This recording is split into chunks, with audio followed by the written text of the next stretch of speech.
எல்லாரும் எப்படி இருக்கீங்க? நலமா இருக்கீங்களா? நம்ம வாழ்க்கை ரொம்ப அழகான ஒரு விஷயங்க. என்ன தெரியுமா? நம்ம கேட்கறத குடுக்கறத விட, கிடைச்சத ஒண்ணா சொல்றது தாங்க வாழ்க்கை. அது மாதிரி தான் சிலர் நம்ம ஆசைப்படுறது ஒண்ணா இருக்கும். நம்ம அழகா நம்ம வாழ்க்கைய நகர்த்தது ஒண்ணா இருக்கும். ஆனா, நமக்கு பிடிக்காத சில விஷயத்த, "இது உனக்கு பிடிக்கும், இது உனக்கு பிடிக்கும். நீ விரும்பினது தானே, நீ செஞ்சது தானே, நீ சொன்னது தானேன்னு" சொல்லிட்டு நம்ம மேல ரொம்ப ரொம்ப அழகா திணிப்பாங்க. இதுதாங்க வாழ்க்கை. இந்த வாழ்க்கையில புடிச்சத ஏத்துக்குங்க. பிடிக்கலன்னா பக்குவப்படுத்திக்கங்க. ஏத்துக்கக்கூடிய விஷயத்த ஏத்துக்கலாம். ஏத்துக்க முடியாத விஷயங்கள மாத்திக்கலாம். இவ்வளோதாங்க வாழ்க்கை.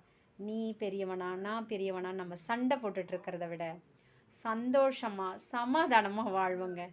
என்ன? வாழ்றது ஒரு முறை. அது நல்லபடியா வாழ்ந்துடுவோமே! கண்டிப்பாக. நன்றி.